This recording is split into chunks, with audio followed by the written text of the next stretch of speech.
두 선비가 우국 충정의 심정 나란 일을 논하니 송강별곡.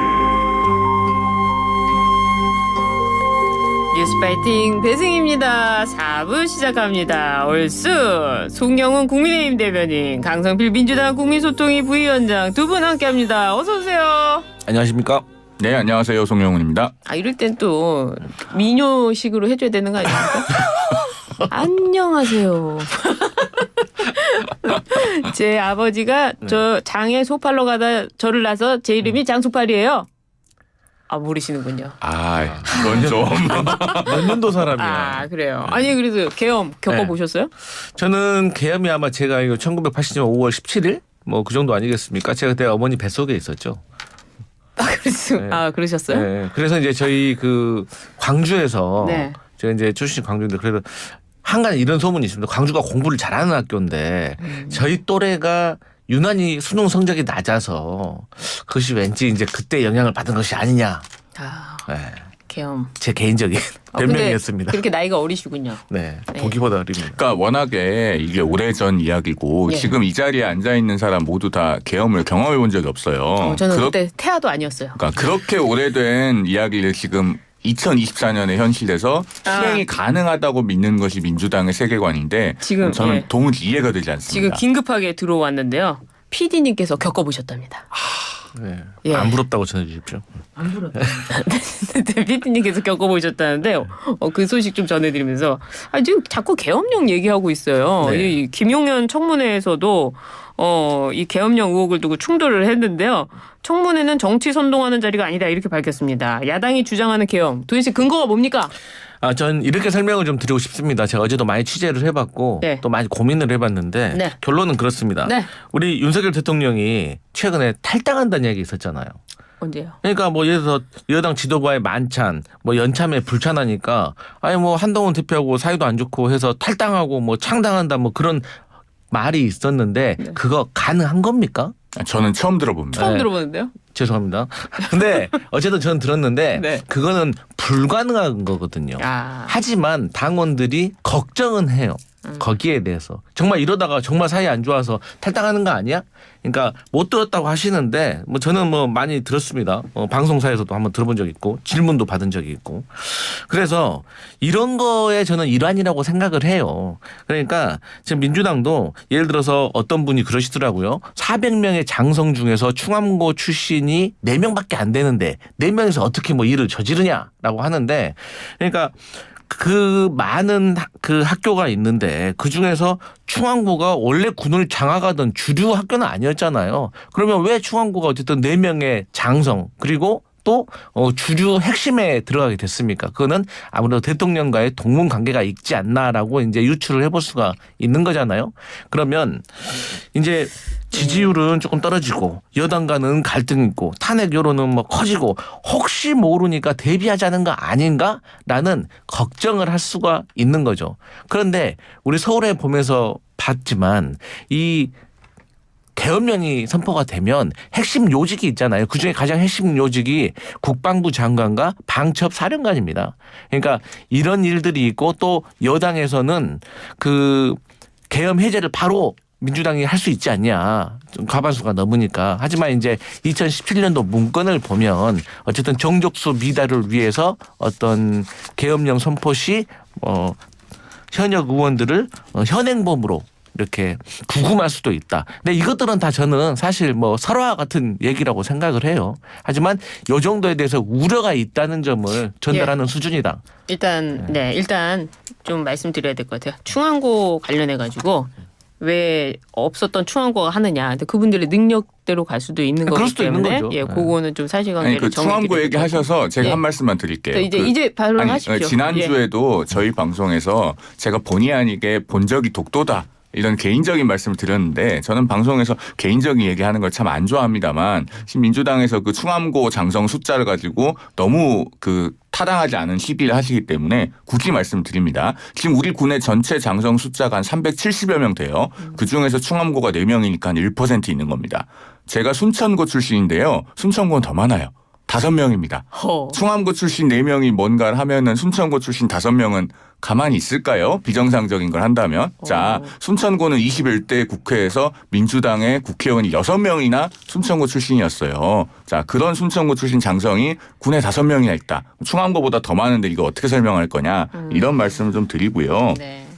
그다음에 이 계엄 주장은 그런 거예요. 자기 집에 금송아지가 100마리 있다고 하는데 그럼 한 마리만 좀 보여달라고 하는데 극구 안 보여줘요. 그럼 우리 그런 사람하고 더 말 섞을 필요가 있습니까? 지금 민주당이 무슨 제보를 받았다.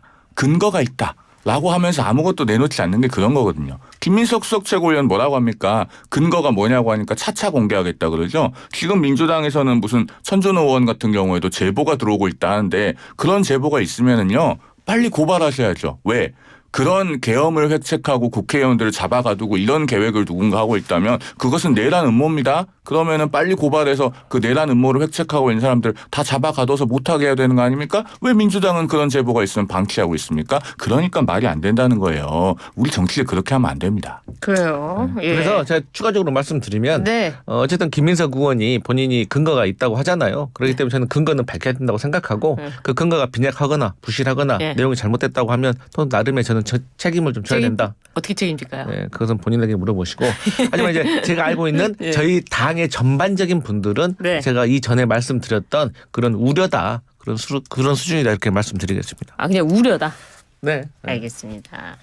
민주당이 그때 대통령실은 계엄령 의혹을 제기한 이재명 대표를 향해서 당대표 직을 걸고 말아라 이렇게 비판을 했습니다.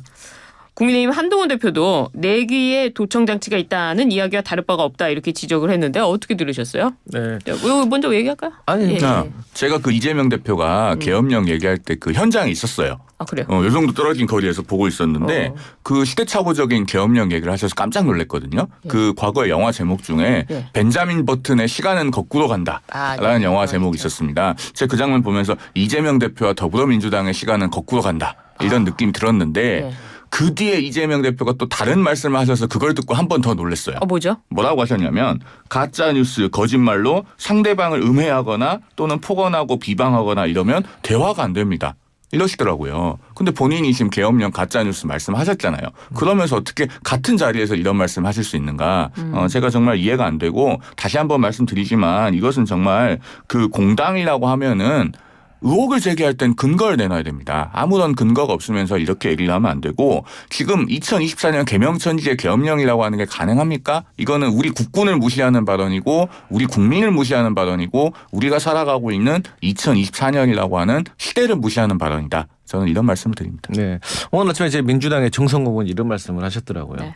대통령께서도 최근에 국가 세력 이전에도 음모설 이런 암약하고 있다.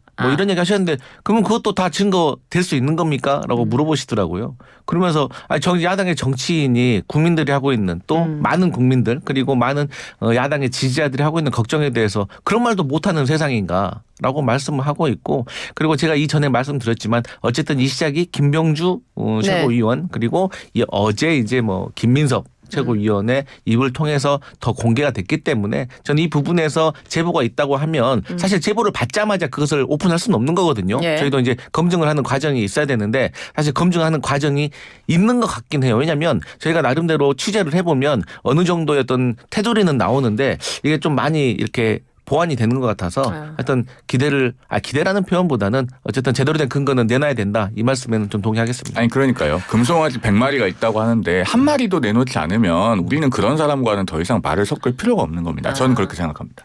그리고 주식 했는데 나 돈 많이 벌었어 이랬는데 좀 보여줘봐 이랬는데 안 보여주면 이걸 믿어야 되나 말아야 되나 그런 건가요? 그래서 금투수 폐지하는 건가요? 그거 관련이 없죠. 예, 알겠습니다. 민주당은 정부의 독도지우기 의혹에 이어 계엄령 준비 의혹을 제기했습니다. 일각에서는 이재명 대표의 1심 판결을 앞두고 지지층 결집을 위한 카드로 보는 시각도 있는데요. 어떤 의도가 있다고 보세요? 근데 그렇게 하면 지지층이 결집이 될까요? 그 어떤 분들이 지지층이길래 지금 2024년 개명천지에 계엄령 이야기를 하면 결집이 되는지 저는 그게 되게 신기합니다. 그리고 그 헌법 77조 1항에 보면 계엄령은 이럴 때 발동하게 돼 있어요. 전시 사변 또는 이에 준하는 국가 비상사태입니다. 그렇죠. 그런 게 없으면 일단 기본적으로 계엄령의 요건이 안 돼요. 그런 게 있어야 뭘 발동을 하든지 말든지 할 텐데 네. 그러면 그런 사태를 누가 일으킵니까? 정상적인 대한민국 국민은 그런 사태를 일으킬 능력도 없고 일으킬 의도도 없다고 보거든요. 도대체 어디서 그런 것을 일으킨다고 생각을 하기에 민주당은 자꾸 계엄령 얘기를 하는지 저는 묻고 싶습니다. 국가 비상사태를 누가 일으킵니까? 근데 말씀하신 대로 계엄령을 발표하기 위해서 이런 조건들이 있잖아요. 말씀하셨던 과거에 뭐 계엄령 발표할 때 뭐 그런 조건 다 갖춰져 가지고 했습니까? 아니 그거는 옛날 군사 독재 때 이야기잖아요. 그래서 제가 말하잖아요. 일어나지 않는 일이라고요. 그래서 제가 말했잖아요. 대통령 탈당설이 좀 탈당합니까? 불가능하잖아요. 하지만 우려가 있잖아요. 그런 차원으로 이해하시면 되고 이재명 대표 이미 지지층 결집되어 있습니다. 그렇기 때문에 지지층 결집을 위해서는 아니고 하여튼 이 부분에 있어서는 또 뭐 1심 판결을 앞두고 그러는데 저는 이것도 좀 과도한 해석이라고 봐요. 1심 판결하고 지지층 결집한다고 해서 유죄가 무죄되고 무죄가 유죄됩니까? 그건 아니거든요. 그래서 이런 건 과도한 정치 공세다. 저는 그렇게 봅니다. 과도한 정치 공세다? 네. 지지층 무슨 1심 판결하고 이것을 연결 지으십니까? 이 계엄령을 왜 꺼냈느냐 이런 해석에 대해서 그것이 정치 공세다 이 말씀이시네요. 알겠습니다. 22대 국회 개원식이 윤 대통령 불참 속에 열렸습니다. 민주화 이후 처음 있는 일인데요. 대통령실은 국회 정상화가 먼저 아니냐 야당의 책임을 돌렸습니다. 의견을 주신다면요?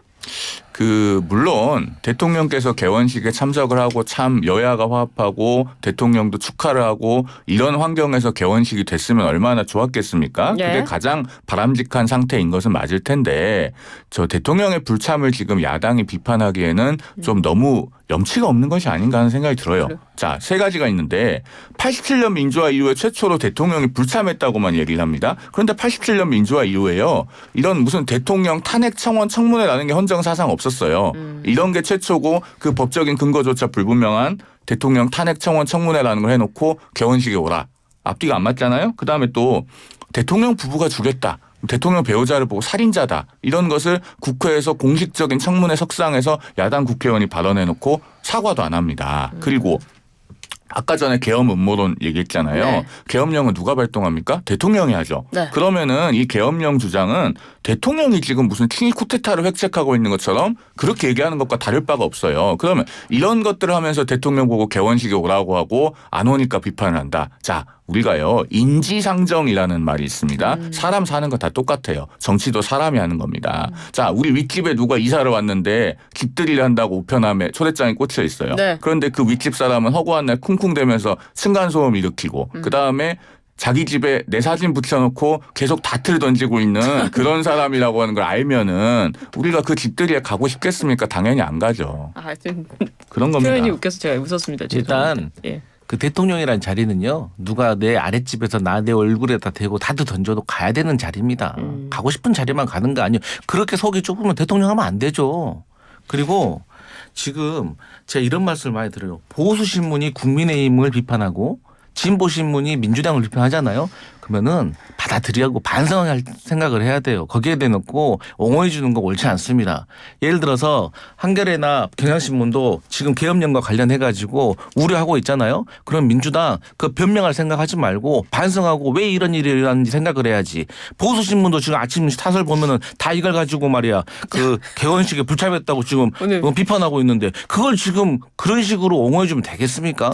아니 그래서요. 자 들어보세요. 네. 제가 아까 처음에 그랬잖아요. 대통령께서도 참석을 하시고 축하를 하고 여야가 화합하는 가운데서 개원식이 치러졌으면 가장 이상적이고 바람직한 상태였을 거라고는 말씀드렸어요. 그런데 이것을 야당이 비판하기에는 대단히 면이 서지 않는다는 그럼 겁니다. 누가 비판합니까? 아니 그런데 그동안 해온 게 있잖아요. 그 관련해서 대통령이 이런 데도 가야 된다 말씀하셨는데 과거에 문재인 대통령 서해 수호의 날 뭐 이런 데는 그 안 가시고도 했잖아요.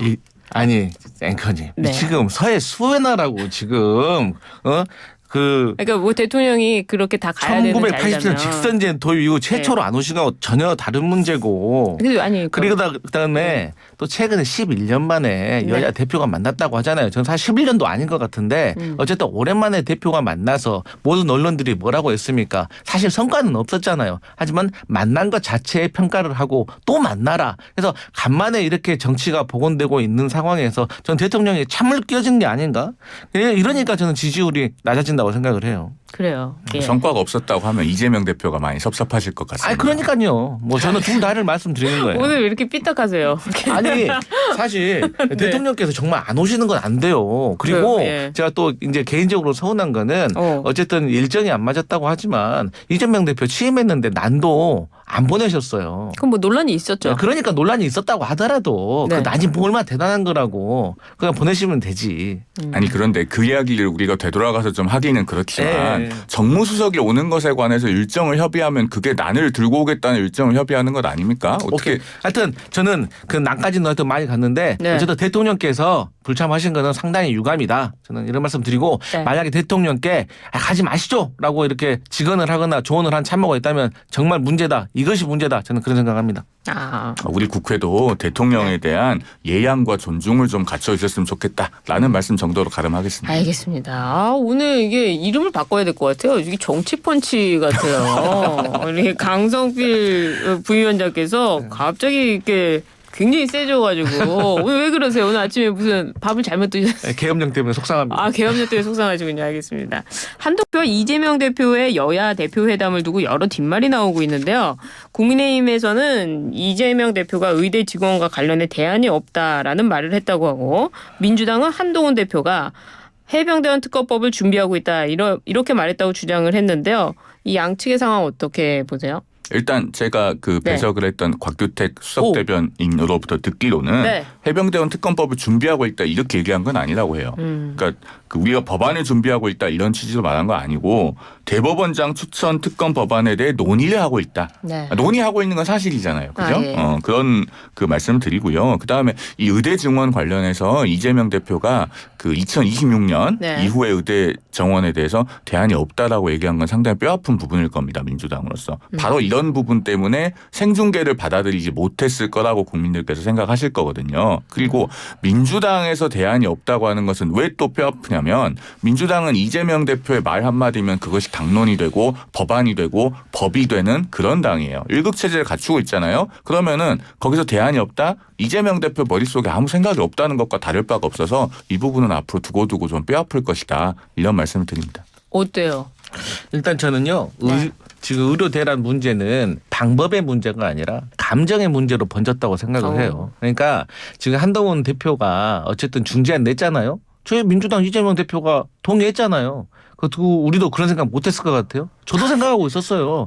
다만 문제는 뭐냐면 이게 지금 너무 감정적으로 왜냐하면 대통령 같은 경우도 대통령실도 어느 정도 좀 유연하게 양보할 수 있는 여지를 좀 보여줘야 되는데 전혀 여지를 보여주지 않고 있고 또 의사들도 마찬가지잖아요. 그렇기 때문에 한동훈 대표든 이재명 대표든 중간에 끼어들어서 사실 중재를 하기에는 조금 이 룸이 좀 적어 보이거든요. 그런 차원에서 이제 민주당에 대안이 없다고 했지 민주당은 어쨌든 간에 항상 의사 증원에서 찬성을 했고 단계적인 어떤 증원을 요구를 했었거든요. 근데 지금 그 방향은 맞는 거잖아요. 그리고 저는 그래요. 대통령의 의료개혁 방향도 틀리다고는 생각하지 않아요. 다만 지금의 어떤 이걸 진행하는 방식이 우리 많이 그런 말 하듯이 좀 거칠다. 설명이 좀 부족하다. 그리고 여당에서도 이런 말이 나오잖아요. 뭐 정책은 성공했지만 정치는 실패했다. 그리고 어쨌든 이 의료개혁의 방향은 맞지만 이 과정 중에서 희생을 당한 국민이 있다면 그건 누구를 위한 희생인가. 그러니까 여기에 대해서 조금 대통령실이 조금 더 고민을 해보면은 감정의 문제가 풀릴 수 있다고 저는 생각을 하고 이 특검법과 관련해 가지고 어쨌든 곽규택 그 대변인과 민주당 대변인의 좀 워딩이 좀 다른데 저는 이런 거는 얘기하지 않았으면 좋겠습니다. 얼마 전 이준석 그 의원이 이런 말을 하더라고요. 송영길 민주당 전 대표하고 본인하고는 신뢰가 좀 있다. 근데 그 신뢰의 근본은 뭐냐면 둘이 했던 얘기를 밖으로 빼지 않는 것이다. 자기는 지금도 그 내용 중에 말하지 않는 것들이 많다라고 하기 때문에 저는 이런 부분에 있어서는 양측 대변인이 네 말이 맞냐 내 말이 맞냐 결국에는 따지고 보면 제가 봤을 때는 특검에 대해서 아직 여의치가 않다는 내용이거든요. 그러니까 그렇게 해석하시면 될 것 같아요. 근데 이준석 대표가 그 신뢰 얘기하는 건 아무 의미가 없는 게 송영길 대표하고 이준석 대표하고 그래서 지금 둘 다 어디 있습니까? 송영길 대표는 소나무당이라는 당을 만들어서 민주당을 떠났고 이준석 전 대표도 개혁신당 만들어서 국민의힘을 떠났잖아요. 그래서 저 제1당, 제2당 대표 지위도 유지를 못하고 계신 분들 간에 신뢰가 있어봤자 그 무슨 의미가 있죠? 그리고 특검 얘기를 하셨는데 그 안에서 나왔던 얘기를 뭐 밖에서 하지 말자라는 취지로 지금 말씀하시는 것 같은데 조승래 민주당 수석대변인이 그런 얘기 하셨더라고요. 한 대표가 뭐 내 처지가 그렇다. 라는 얘기를 했다고 라디오에서 얘기를 하셨던데 제가 당내에서 확인해 보니까 그런 워딩을 한 적이 없답니다. 그러니까 지금 오히려 민주당에서도 안에서 안 한 얘기가 지금 밖으로 나오고 있어요. 그걸 말씀드리고요. 그다음에 의대 정원에 관해서 이제 2026년 그 증원분을 재논의할 여지가 전혀 없느냐. 정부에서 그렇게 얘기 안 하잖아요. 아까 여지가 없다고 하셨는데 어제도 조규용 복지부 장관이 라디오에 출연해서 의료계가 뭔가 통일된 안을 가지고 오면 그걸 논의해 볼 수 있다는 여지는 충분히 이야기했다는 점 말씀드립니다. 네, 알겠습니다. 민주당이 오늘 제3자 추천 방식의 해병대원 특검법을 발의하는데요. 한 대표의 의견을 반영해 대법원장이 추천권을 갖되 야당의 비토권을 부여하는 내용을 담은 것으로 알려졌습니다. 의미가 있는 겁니까? 이제 민주당은 한동훈 힘내라에 한 번 더 힘을 실어준 거죠. 야당이 그러니까 왜 이렇게 한동훈 대표 응원하죠? 아니 왜냐하면 이 해병대 특검은 정치적인 유불리를 떠나서 네. 정말로 이 당위성이 있는 문제이기 때문에 해결을 해야 되는 거죠. 그런데 한동훈 처음에는 저희가 한동훈 대표가 약속을 했기 때문에 발의해라 이런 얘기 했었잖아요. 네. 그리고 설득 언제까지 할 거냐 그랬는데 어쨌든 간에 뭐 대표 회담에서 어떤 얘기가 오갔는지는 제가 잘 모르겠지만 그런 내용이 있는 것 같아요. 어쨌든 간에 한동훈 대표가 지금 결정권이 없습니다. 저희가 보기에도. 그렇기 때문에 지금 당장 설득이 또 하세월이에요. 언제 될지도 몰라요. 그런데 저희가 이 문제를 마냥 손 놓고 기다릴 수는 없기 때문에 한동훈 대표가 원하는 그 법안을 저희가 발의해 주겠다는 거예요.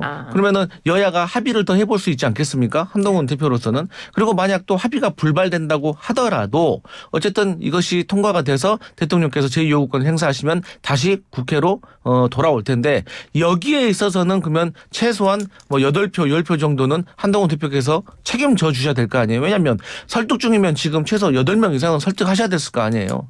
그래서 이런 차원에서 저희가 발의를 한다 이렇게 말씀드리겠습니다. 네, 어떻습니까?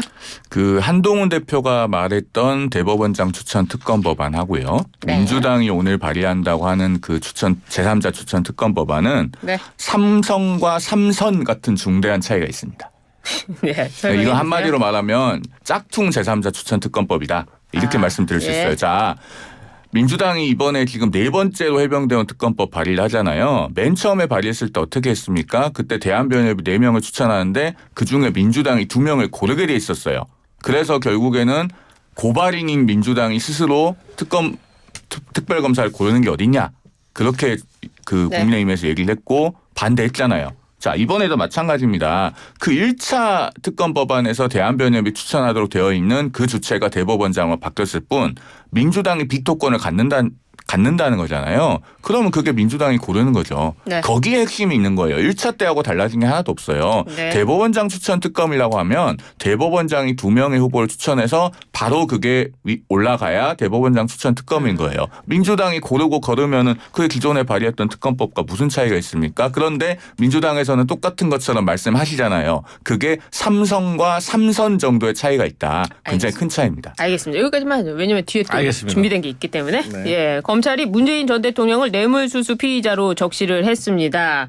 여권은 정당한 수사라고 주장하는 반면에 야권은 정치 보복이다 이렇게 판단을 하고 있는데요. 자, 먼저 들어보죠. 저는 이번 정부에서 문재인 전 대통령과 이재명 대표와 관련된 특히 가족과에 대해서 공격을 하게 되면 항상 국민들은 김건희 여사와 비교를 할 것이다. 네. 그리고 비교를 하게 되면 손해가 날 것이다. 이렇게 말씀드리고 많이 생각을 해봤습니다. 아니 그 윤석열 대통령께서 왜 이렇게까지 과도하게 하실까. 최근에 저는 오히려 윤석열 대통령이야말로 정체성을 좀 확립하고 지지층을 좀 결집하고 좀 이런 것에 대해서 조금 중점을 둔 것이 아닌가. 그래서 지지율 하락을 좀 만회하기 위한 것이 아닌가. 그리고 이제 법적으로 말씀드리면 우리 송 변호사님이 더 잘 아시겠지만 이 3자 뇌물로 처음에는 검토를 했잖아요. 그런데 문재인 대통령, 이상직, 문다혜, 전사위 이 정도의 인과관계를 제가 봤을 때는 입증하기가 쉽지가 않아서 바로 뇌물죄를 적용한 것 같은데 이 뇌물죄라는 게 핵심이 경제 공동체 아니겠습니까? 네. 그러면 어떤 분들은 부모 자식 간에도 그 경제 공동체가 성립하지 않고 또 어떤 분들은 부모 자식 간에 경제 공동체를 성립시키고 또 박근혜 전 대통령 같은 경우는 지인 관계인데도 경제 공동체가 됐고 하지만 지금 윤석열 대통령과 김건희 여사와의 관계는 어떻게 된 것인가? 경제 공동체인가 아닌가 여기에 대해서 국민들이 바라보고 있다. 저는 이 정도로만 하겠습니다. 예, 어떻습니까? 시간이 길게 남아있지 않아서요. 아니, 제가 뭐 길게 남아있어요. 그런가요?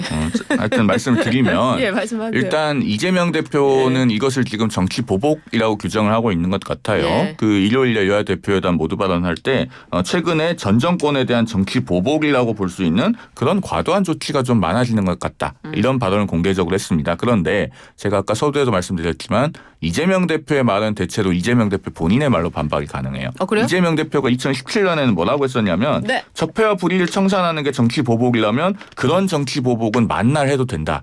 그랬거든요. 자, 전직 대통령 내외가 뭔가 범죄 혐의가 있으면 당연히 수사 받아야 되고 그 혐의가 사실로 인정되면 처벌 받아야죠. 그것을 맞습니다. 정치 보복이라고 할 수 없다는 것이 이재명 대표가 2017년에 했던 말입니다. 예. 그리고 문재인 전 대통령도요. 이건 뭐 검찰에서 어떤 방식으로 수사를 할지는 모르겠습니다만은 검찰이 나름대로 수사 방식을 정해서 협조를 요청하면은 적극적으로 협조해서 수사를 받으십시오. 네. 왜? 문재인 전 대통령 2016년에 뭐라고 말했습니까? 대통령도 범죄 행위를 한다면 당연히 수사 받아야 되고 퇴임 후에 불기소 특권이 없어진다면 엄정한 법의 심판을 받아야 된다. 네. 2016년 11월에 대구에서 대학생들 모아놓고 시국 강연할 때 이런 아름다운 말씀을 하셨어요. 네. 그럼 본인의 말대로 하면 됩니다. 예, 맞습니다. 오늘 시간이 여기까지밖에 네. 없대요. 많이 남은 줄 알았는데 또 이렇게 되는군요. 아무튼 두 분 말씀 드려보니까 이 스튜디오가 별곡에 있는 것 같아요.